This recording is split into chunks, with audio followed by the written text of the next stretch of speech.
Ela era conhecida como a Rocha, uma ilha-prisão de segurança máxima, plantada nas águas geladas e traiçoeiras da Baía de São Francisco. Alcatraz não foi construída para reabilitar criminosos, mas para quebrar os homens que eram considerados inquebráveis. Era o fim da linha, o lar de gangsters como Al Capone.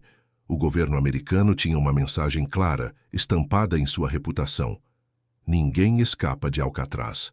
Por 29 anos, essa afirmação foi verdadeira. Nenhuma fuga foi bem-sucedida, mas em 1962, 3 homens, usando colheres, capas de chuva e cabeças de papel machê, tentariam o impossível. E o mistério sobre o que aconteceu com eles assombra o FBI até hoje. O cérebro por trás da operação era Frank Morris, um criminoso de carreira, mas com uma inteligência notável, testada com um QI de 133, colocando-o no top 2% da população. Morris não era estranho a fugas, e desde que chegou a Alcatraz, sua mente começou a procurar por uma falha no sistema impenetrável, e ele encontrou uma. A prisão, envelhecida pelo ar salgado do mar, tinha suas estruturas corroídas. A grade de ventilação no fundo de sua cela, que dava para um corredor de serviço não vigiado, estava enfraquecida. Esse seria o seu caminho para a liberdade. Para o trabalho, ele recrutou 2 cúmplices ideais, os irmãos John e Clarence Anglin. Ladrões de banco, eles eram conhecidos por sua habilidade manual e por terem crescido nos pântanos da Flórida, acostumados com águas difíceis. Um quarto homem, Allen West, também se juntou ao plano. O plano deles era uma obra-prima de engenhosidade e paciência, com 3 elementos cruciais. Primeiro, a saída.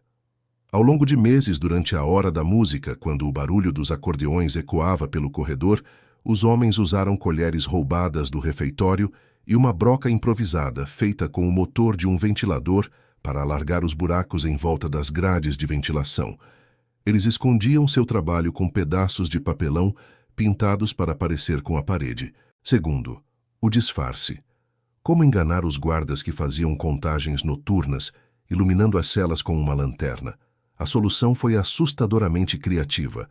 Eles construíram cabeças de manequim realistas, usando uma mistura de sabão, pasta de dente e pó de concreto para fazer o gesso, e cabelo humano real que pegavam do chão da barbearia da prisão.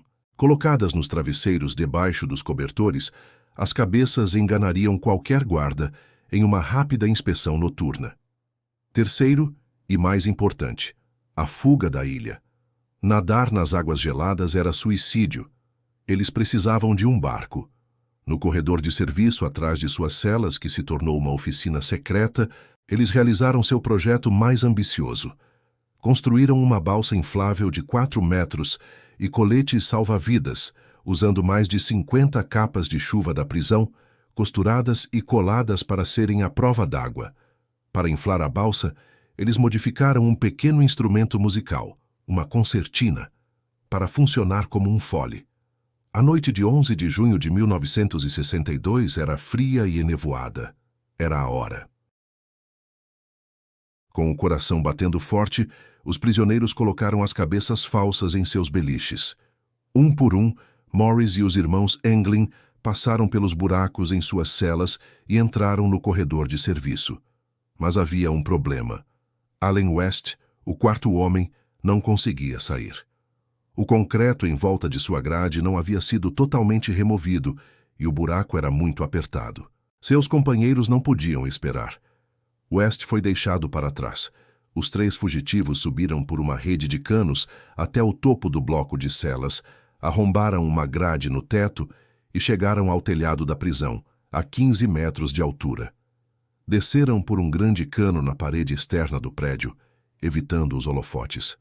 Chegaram à beira da água, na ponta noroeste da ilha, um ponto cego para as torres de vigia. Lá, na escuridão, eles inflaram sua balsa improvisada com a concertina modificada. Por volta das 10 da noite, Frank Morris e os irmãos John e Clarence Anglin empurraram seu pequeno bote para as águas escuras e geladas da Baía de São Francisco e remaram em direção à escuridão, desaparecendo para sempre. Na manhã seguinte, o alarme soou. Alcatraz, a prisão inescapável, havia sido vencida. Uma das maiores caçadas humanas da história americana foi iniciada. O FBI investigou por 17 anos. O que eles encontraram? Dias depois, um remo e alguns pedaços da balsa foram encontrados perto da ilha Angel, a cerca de 3 quilômetros ao norte de Alcatraz. Um pequeno pacote à prova d'água contendo pertences pessoais dos irmãos Anglin também foi encontrado. Com base nisso, e na temperatura da água e nas correntes fortes, o FBI concluiu oficialmente em 1979 que os 3 homens haviam se afogado. Seus corpos, segundo a teoria, foram levados para o Oceano Pacífico. Caso encerrado. Mas o caso nunca foi realmente encerrado. Várias evidências apontam para a possibilidade de eles terem sobrevivido. Primeiro, nenhum corpo jamais foi encontrado. Segundo, um carro foi roubado na região continental na noite da fuga. Um detalhe que muitos acham mais do que uma coincidência. Terceiro, a família dos irmãos Anglin relatou ter recebido cartões postais não assinados por anos. A mãe deles recebia flores anonimamente em todo o Dia das Mães. E a evidência mais chocante surgiu décadas depois. Uma foto, supostamente tirada por um amigo de infância no Brasil, em 1975, que mostraria os 2 irmãos Anglin, mais velhos. Especialistas forenses que analisaram a foto disseram que era muito provável que fossem eles.